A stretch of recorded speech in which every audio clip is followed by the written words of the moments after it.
Project Happy Home. If you're new here, I'm Tanya, a doctor, lawyer turned homeschool mom of 3 kids ages 12, 8, and 7. If you are interested in videos about secular homeschooling, raising a child with ADHD, and living a more essentialist life, you have come to the right place, so welcome. Be sure to hit that subscribe button down below so that you don't miss any of my upcoming videos. In today's video, I want to talk about ADHD and friendships, and in particular, how we can help our children cultivate and maintain those friendships. Today's video is sponsored by moretoadhd.com, which is a new website started by Supernus Pharmaceuticals in an effort to help individuals understand ADHD better, both their own ADHD if they have adult ADHD or their children's ADHD. If you haven't checked out moretoadhd.com, I will link all the relevant links down below that I speak about in this video. Although the ideas that I share in this video are based on my own research, there are several resources in moretoadhd.com that can help give you bullet points and guidance in this area, as well as many other aspects of parenting a child with ADHD. In particular, they have a flyer called the Making Friends flyer, which really lays out key bullet points that you can work on with your child in developing friendships in school, in the playground, and cultivating and maintaining those friendships as they go forward. Again, all of those links will be in the description box down below. As parents of children with ADHD, we know that ADHD can give them issues not only with school academics, but also with social skills, particularly in keeping their friendships. While a lot of our kids are very gregarious and have no problem making friends, keeping those friends becomes a little bit more tricky as the year evolves.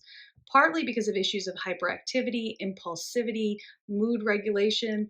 All of these things contribute to making friendships a little bit difficult. Just as we give them scaffolding support in areas of academic performance and executive functioning, giving them explicit instruction in social skills is also really helpful for a lot of our kids, because some of this doesn't come as easily to them as it might to a neurotypical child.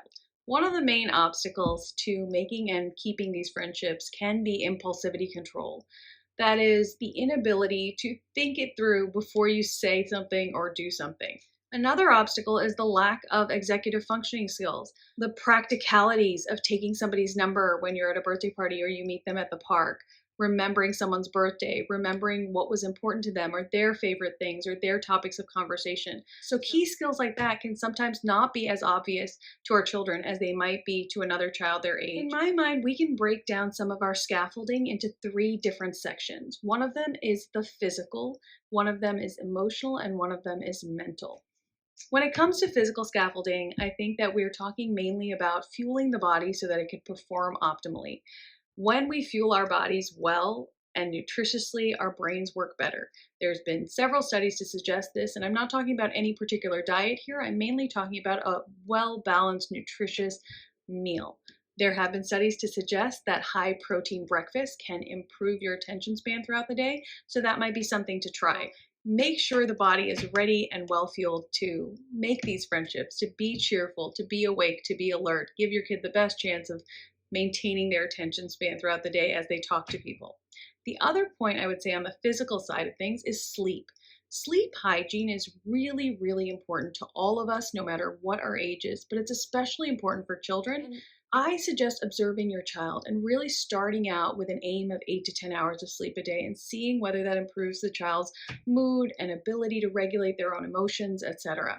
But find a sweet spot and make it a long, nice, restful sleep, because that's when the body regenerates itself. That's when we make our memories. That's when we process the events of the day. It really is important to our mental and emotional health going forward.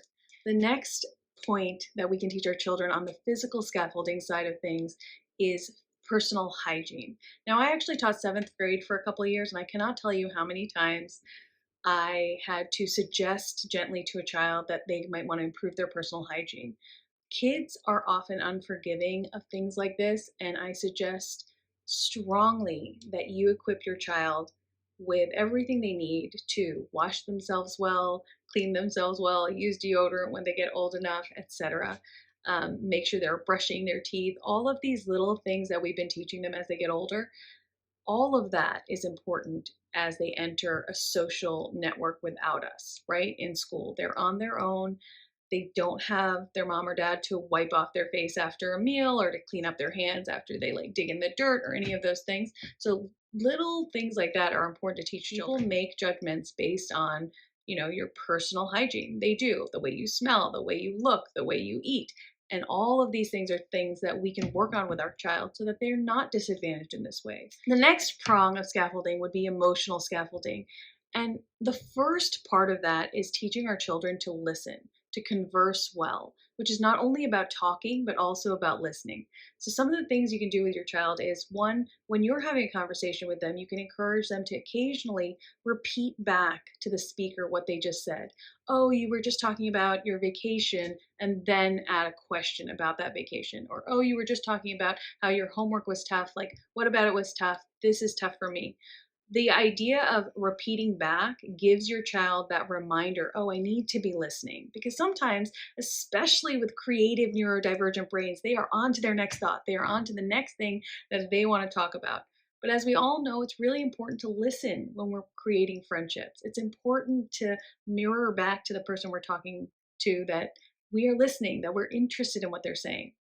One of the ways you can teach your child to actively listen is to have them repeat back to you what you just said on occasion. Did you hear what I was just saying? Could you tell me what I just said to you? Very gently, just as a reminder that when we are listening, we are actively listening for content. We're not just nodding and saying, uh-huh, and waiting for our turn to speak. Another thing that's important to teach our neurodivergent children sometimes is to stop interrupting. They have so many ideas that are coming fast and furiously in their brain that sometimes they forget that they need to listen to the other person's idea as well. And they're afraid that they might lose their idea, or they're just so enthused that they just trip over themselves in an effort to get it out. But it's important to wait for pauses in conversation to teach them that other people have ideas also. Other people have things that they want to express, and you should express interest in those while also contributing to the conversation, that this should be a multi-sided conversation. Other things you can work on are facial expressions. When my kids were little, I used to have these cards that had, a happy face, an angry face, and a sad face. And we would literally talk about different scenarios and make those faces. And it just makes children aware of what facial expressions might be. With ADHD in particular, sometimes you can have a little bit of a delayed reaction in absorbing someone's facial expressions. So you won't realize that someone is annoyed with you or mad at you or happy with you for just a few milliseconds longer than a neurotypical person. And so if it takes you just a few milliseconds longer, that can really throw you off as you start talking about something else that someone's not interested in or someone's annoyed by. And so waiting for those pauses in conversation, teaching them to be aware of their interruptions, teaching them to ask interesting questions, teaching them about facial expressions, all of that contributes to maximizing their potential for success in a social atmosphere. Another thing we can work on with them on the emotional scaffolding side of things is talking off topic. When their new idea comes into their head, sometimes they can just start talking about a complete tangent off the topic. And that's something that we have to be aware of. Once we become closer friends with someone, a lot of that behavior just becomes quirky and something that you do, but you do have to be aware of it. You have to know whether it is annoying the other person, because we are trying to teach our kids to function in a world that is not designed for neurodivergent brains, right? So you want to give them that opportunity to succeed. And when we have our closer friends, when we have those people who are, going to stick with us no matter what, then, let all that tangent stuff out. But at the very beginning, particularly when you're making friendships, it's important to stay on topic. It's important to be able to listen to the person and stay in the conversation that you're in at the moment. The next thing I would suggest is role playing certain scenarios with your children. Just as I was talking about with the cards that we used to use, sometimes we would have scenario cards. Like, if this happens in class, someone breaks something by mistake, or someone takes a toy that you wanted to play with from the toy bin and you have to wait your turn. All of these scenarios have an appropriate, socially acceptable sort of response for a given age bracket. And I think if we can role play with our kids and say, like, oh, let's pretend that this happened and I'm this child, your age, and what would you do in this scenario? They might give you a response that's not great, and you have a safe environment now to tell them, that might not be the best way to go about it. One way that I think might work better is this. And then you can play out that scenario. You can give them little sayings and and expressions and gestures to hang their hat on, to rely on, to fall back on in situations where they might feel uncomfortable or overwhelmed. You might give them things to actually do, like, okay, this might be a good moment to step back when you feel your body reacting in this way, or you feel the anger rising and you're in the middle of class or you're on the playground. This might be a good time to say X, Y, or Z politely, to go get a teacher, to step back and be by yourself for a few minutes until you regain calm, to do a breathing exercise. All of these tools that you've been teaching them for executive functioning and for just at home, social regulation, you can extend that to role playing social scenarios that don't involve the family, so that your child is prepared, so that when it actually happens, this altercation on the playground or this uncomfortable moment in the auditorium or whatever, they have kind of seen it before, right? At least for pretend. They've seen you tell them what might be a socially appropriate response, and that can be so comforting to a child in the moment. But some social situations do mirror and expand on social situations that happen in the home, right? For example, sharing. If you have multiple siblings, emphasize that sharing can be a really good thing. You don't always have to share your things, but when it's appropriate to do so, or easy to do so, or the most conducive thing to the gross happiness of the group, sometimes it's the right thing to do. And you can emphasize positive behaviors and negative behaviors and let them know that that extends out into the real world, that that's just not, exclusive to the family bubble, that it actually matters out there as well. Take those opportunities and be your best selves in front of your kids so that they can see how to behave. And last but not least, on the emotional scaffolding side, we can let our kids know that everything is not about them. Sometimes people will react badly or behave badly towards us or towards each other, and it's not really in our control. It's not about us. Sometimes they've had a bad day, sometimes they're coming from a bad place or a bad experience, and it has nothing to do with us. So sometimes we don't need to take it so personally, and we can just be our best selves or remove ourselves from the situation. So definitely let your kids know that they have that choice that they can make. The last prong is the mental scaffolding.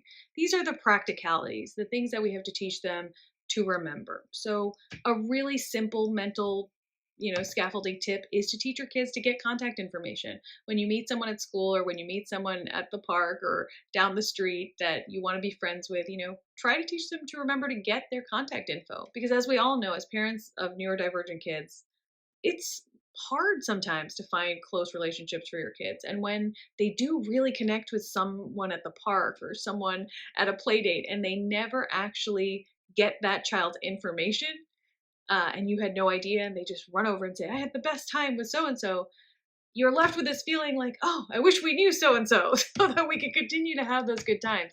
So definitely give that child the ability to do that. One of the things I used to do is have mommy business cards, and when we went to a park or something, I would just give a couple to my kids, and all it had was my email address on it and their names, and so they could basically say like, oh, I'd love to have a play date with you. Could you give this to your mom? So that we could set something up. Now, if we actually get to that play date stage, another thing we could do for our kids is to prep beforehand for that play date. One, role play some of the scenarios. Two, prepare your child for where this play date is going to be, what type of environment it's going to be. Is it going to be outdoors? It's going to be indoors? It's going to be at their house or your house? What are some of the rules that are expected of that locale? Make it clear to the child that there is an escape plan. If you feel overwhelmed, what could you do? If you feel left out, what can you do? All of these role playing scenarios, like go over some of the things that have typically gone wrong when your child interacts with kids or goes to a new situation, and just review what some of the appropriate responses are. Let them know that you're always on their side for them. Let them know that most adults will be, that there is a safe and polite way to find an area to calm down or to tell you politely that, I'm ready to go or what have you. Give your child that space to have a planned route of escape, because sometimes these encounters and play dates can go wrong. Sometimes they can become overwhelming. Speaking of those play dates, have them be structured and short at the beginning, especially. It's important to do this in stages. Sometimes it's really helpful to set up play dates and opportunities to play with younger children, because for a lot of our ADHD children, they are a little bit emotionally younger than their counterparts of the same age. And this gives them an opportunity to practice some of these social skills from a role of authority, from a more authoritative place, from a more confident position. And it's a really nice way to practice some of these social skills without feeling embarrassed. Structured activities like sports and clubs can be really helpful also, because in an environment with a lot of kids, there's not so much attention placed on the one relationship between the kid and the playdate member. Right? Another thing that's important to teach our kids is that nurturing friendships takes work. It's not just about you scheduling a playdate. It's also about the kid learning about their friend and learning about their hobbies and their likes and their dislikes, when their birthday is, what they might want for their birthday, who called who over last, how long has it been since you've talked to them, etc. Earlier we learned that friendship is about being there for someone as well as someone being there for us, the better for everybody, right? Neurotypical or not, I think that's an important thing to learn, and some people never actually learn it. I would suggest sharing your ADHD diagnosis with a parent or the child, and that really depends on you personally, whether you've shared the ADHD diagnosis with other people, whether your child knows that they have ADHD, etc. But sometimes it can make it a lot easier for other parents to understand where your child is coming from, for them to be reminded to have a little bit more patience, a little smidge more compassion for your child. So that again is entirely dependent on your comfort level and how much you've disclosed to your friends and family about your child's ADHD or your own. Last but not least, I would suggest a post-interaction wrap-up. What went well? What did you like? What did you not like? What was frustrating? What was awesome? All of these things that we might talk about at the end of, an important event out. It's kind of important to talk about every day, at the end of a school day, at the end of a play date. What was great about that? Like, what did you really enjoy? Like, what wasn't so great? Were there any difficult moments, any sticky situations where you felt a little bit uncomfortable? And you can talk it out then. You can suggest what you might have done differently. You could praise what you thought they did really well. It's a nice opportunity to regroup after the event. It's a nice opportunity to, again, be on your child's team, to be happy about the successes, to be really hopeful about, learning from the mistakes, etc. We often say in our house, mistakes are proof that you are learning. That's true in academics. That's true in social situations. The more we are honest with ourselves about our shortcomings, about our strengths, about our weaknesses, about where we can improve, the better our chances of actually improving, right? So that's really the summary of my main tips on how we can help our children make and maintain friendships. It is a three-prong approach of physical scaffolding, emotional scaffolding, and a practical or mental scaffolding as well. I am very grateful to moretoadhd.com for sponsoring this video. Again, I will link all their relevant information in the description box down below. Be sure to check them out, particularly their friendship flyer, because there are several good tips in there. One of the things I like best about the More to ADHD website is that they link to several other resources, so you can really do a deep dive into any topic you're interested in for adult ADHD or for children's ADHD. As always, you guys, thank you so much for spending some of your time with me. I realize that's valuable and I do appreciate you. And I wish you the